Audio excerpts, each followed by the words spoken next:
कशा करता जमले होते? आज आम्ही बीडो साहेबांकडे आम्ही मिटिंग घेतली होती। सरपंच सगळे ग्रामपंचायतचे सगळे सरपंच या ठिकाणी आले होते।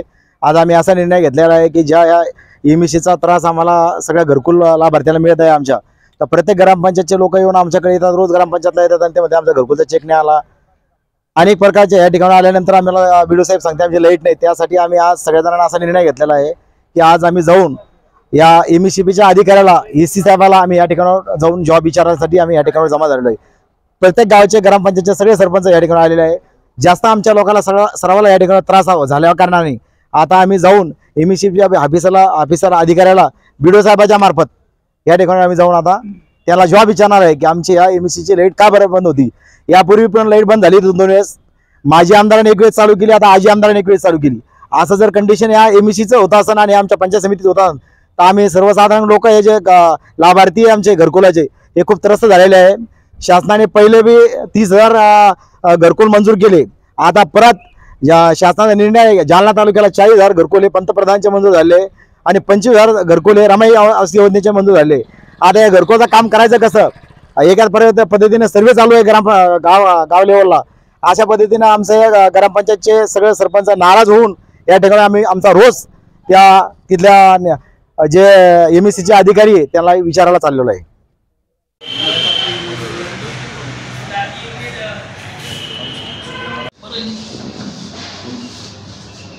हे आपण लाईट बंद केली बा लाईटच्या संदर्भात तुमच्या म्हणण्याप्रमाणे त्यांनी कुणीतरी कर्मचारी निघले तर काय आपलं काय म्हणजे मांडून जरी चालू करून किती वेळा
बोला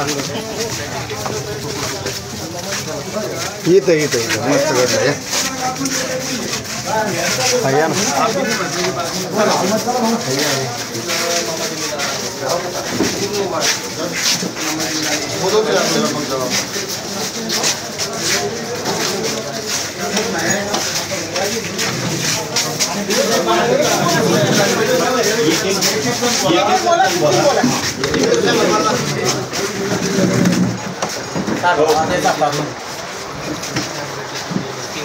मी तुम्हाला फोन केला तेव्हा सगळ्याच्या समोरच केला। ऑफिशियल प्रक्रियामध्ये काय व्हायला लागलं, आमच्या सगळ्याची लय परेशानी होऊ राहिली, कारण घरकुलचे लाभार्थी सध्या पेरणी चालू आहे, खूप परेशानी लाभार्थी। साहेब आम्ही 15-20 किलोमीटर में तिथे येतो पंचायत समितीला। काय काम आहे सरपंचाचं इथे आता नाही पुढे सरपंच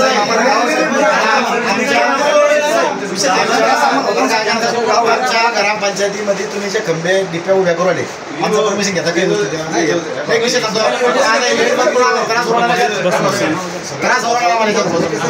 आम्ही बीडीओ साहेबाला सुद्धा सोबत आणले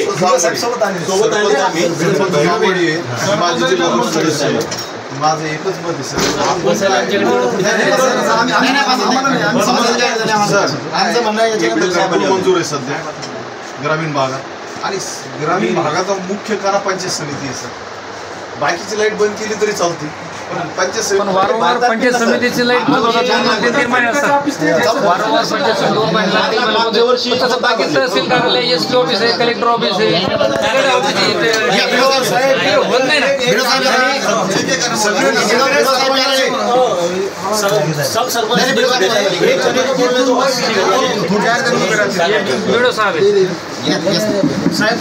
एकालाच बोलू द्या. नाही आता व्हिडिओ साहेब पण आले आहेत ना गडी कसं बोलो मत सिर्फ एक आदमी बोलू साहेबांना बोलू द्या व्हिडिओ साहेब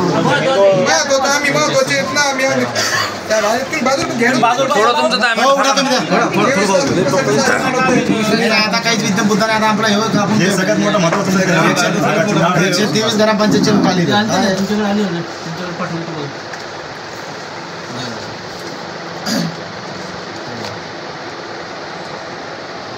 हे गट विकास अधिकारी साहेब आमचे 2 मिनिटात विषय सांगतो. आता जवळजवळ तुमच्या समितीला आम्ही सगळ्या ग्रामीण विकासाच्या संदर्भात सगळ्या योजना करतो. आता यावर्षी आणि गेल्या वर्षी म्हणजे 2 वर्षात मिळून 22,000 घरकुलं बनवली.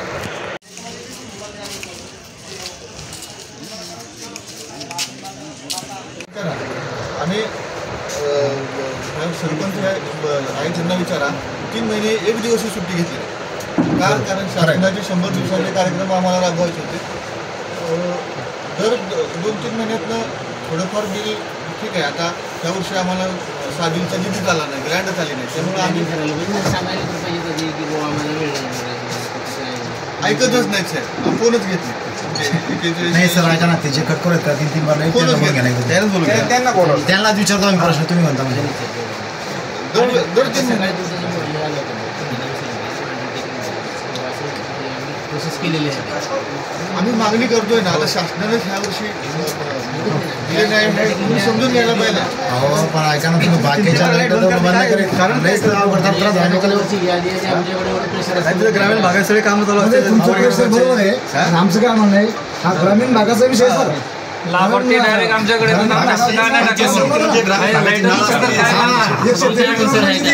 तुमच्या सगळ्याचं काम हेम्पर व्हायला पाहिजे. माझा विषय आहे का? नाही आता कसं माझा विषय काय आहे? माझा विषय आहे की माझे जे थकबाकीदार आहेत त्याच्याशी वसुली करणे. सर तर तुम्ही जर सगळे वसुली करा. आम्ही वसुली करून 2 वर्षापासून नोटीस देतो त्यांना की माझं टॅक्स ग्रामपंचायतचं टॅक्स भरा यावेळेस. तर 4 वेळेस मला चक्र मारावं लागलं.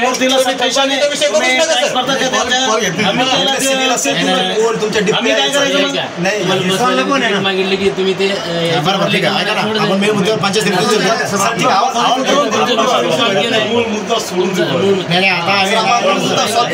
विषय पंचायत समिती आणि ग्रामीण भागाची नाळा असलेली पंचायत समिती आहे. तिथलचा जर प्रॉब्लेम सॉल्व्ह जर नाही झाला तर आज फॉर एक्झाम्पल मी ज्या ग्रामपंचायत म्हणून येतो तिथे 150चे घरकुलं सर तिथं हे आहेत. तर प्रॉब्लेम काय? एक मिनिट ऐका सर. प्रॉब्लेम असा आहे सर त्याचा त्या गावगाड्यामध्ये चालत असताना आम्हाला लोक रस्त्यावर सुद्धा चालू देत नाही. या समस्या आम्ही सांगणार का?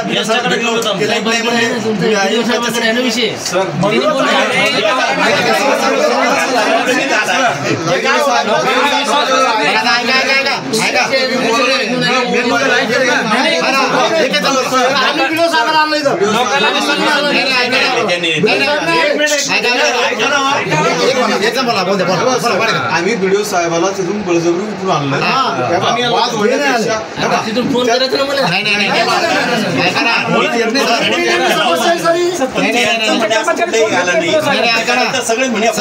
लाभार्थ्याला हे वाटत नाही खरोखर नाही का? लाभार्थी सुद्धा सोबत आलेले. मागच्या वेळेस लाईट बंद कट केली त्या माजी आमदारनं फोन केला. आत्ता लाईट बंद केली माजी आमदारनं केला.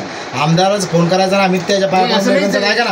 आज ऐका आज आम्ही गट विकास अधिकाऱ्याच्या मार्फत तुमच्याकडे आलोय. दुसऱ्या वेळेस आम्ही उद्रेकमध्ये येऊ आणि तुम्हाला प्रश्न विचारू बरं का? आता लाभार्थी घेऊ नको. नाही आता हे साहेब आहे म्हणून ऐका ना. हे साहेब आहे म्हणून आम्ही शांततेत वापस पैसे भरण्यासाठी पैसेच बोल लागले ना. ज्या दिवसपासून गावात लाईट आली त्या दिवसपासून आतापर्यंत टॅक्स भरला का ग्रामपंचायतचा? याचे 200 खंबे त्याचा जे आर काढा सर आणि टॅक्स वसूल करा.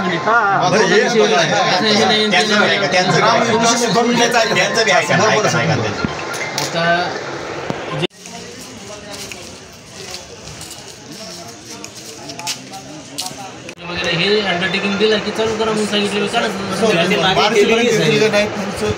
नाही अंडरटेकिंग आम्ही मार्च मध्ये आल्यानंतर दर साहेबांची चर्चा झाली माझी त्याच्यावर. अंडरटेकिंग घ्या चालू करून. गेल्या मार्चला आम्ही जवळजवळ 3.5 आम्ही त्यांना भेटतो साहेब. नाही झालं त्यांनी सांगितलं त्यांच्याकडे पाठवणारच बरं आता सर मला तुम्ही फोन लाईट चालू करा त्यांना सांगा लाईट बंद झाली नाही सर. लाईट लिहायला परत मला आम्ही काय करतो ऐका सगळ्या सरपंचाच्या विनंती इथून पुढे लाईट पंचायत समितीची कट करू नका. ही विनंती तुम्हाला नम्र विनंती. गोरगरीब लोकांचे काम पेंटिंग पडलेले. ऐका आता काही बोलायचं नाही बरं का. इकडचे तिकडे सगळ्या सरपंचांना माझी विनंती आहे की आमचे जे बिल थकीत आहे ते भरायला सांगा. विषय संपला. आणि आम्ही अंडरटेकिंग घेऊन द्यायचं. किती दिवसांत थकीत बिल आहे तुमच्याकडे? रेग्युलर तर बिल मागच्या त्या जुनी पंचायत समितीची इमारतीचं बिल थकीत आहे. त्याच्यामुळे आमचीच कडे उरली नवीन इमारतीची अडचण तुम्ही समजून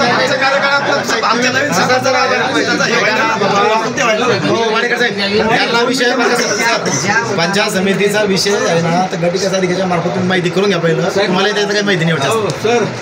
जुन्या बिल्डिंग जुन्या बिल्डिंगचं बिल थकीत आहे. एकच काय नवीन बिल्डिंग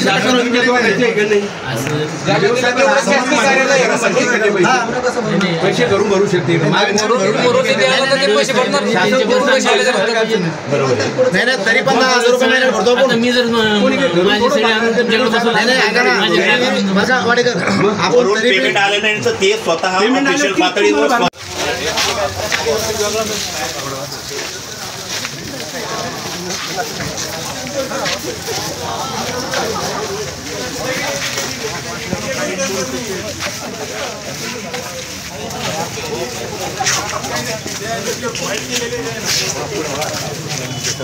बोला इथं मस्त घडलं या ना.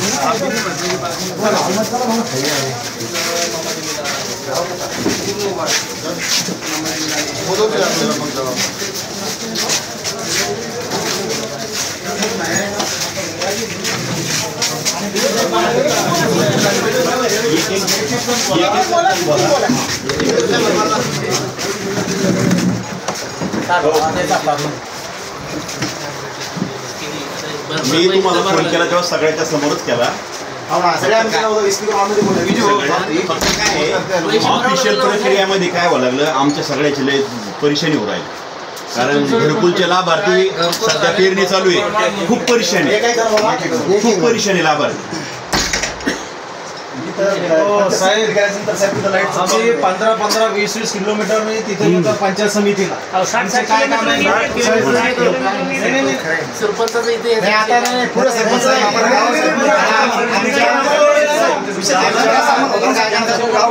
ग्रामपंचायतीमध्ये तुम्ही जे खंबे डिप्या उभ्या करू आले आमचं परमिशन घेता काही गोष्टी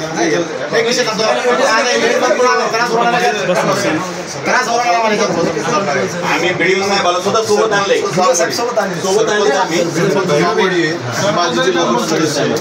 माझं एकच मत आहे सर. आमचं म्हणणं आहे मंजूर आहे सध्या ग्रामीण भागात. आणि ग्रामीण भागाचा मुख्य कारा पंचायत समिती आहे सर. बाकीची लाईट बंद केली तरी चालते पण वारंवार पंचायत समितीची लाईट बंद होतात. 2-3 महिने असतात. वारंवार पंचायत समिती 2 महिने तसं बाकी तहसील कार्यालय एसटी ऑफिस आहे कलेक्टर ऑफिस आहे होत नाही ना. व्हिडिओ साहेब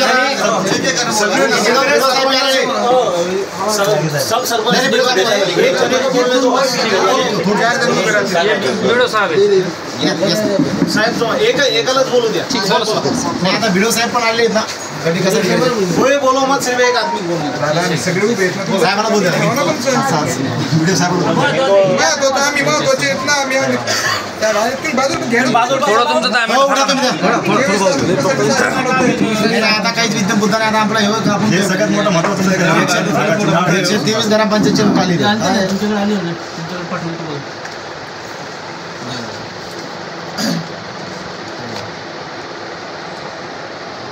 हे गट विकास अधिकारी साहेब आमचे 2 मिनिटात विषय सांगतो. आता जवळजवळ पंचायत समितीला आम्ही सगळ्या ग्रामीण विकासाच्या संदर्भात सगळ्या योजना राबवतो. आता यावर्षी आणि गेल्या वर्षी म्हणजे 2 वर्षात मिळून 22,000 घरकुलं बनवली.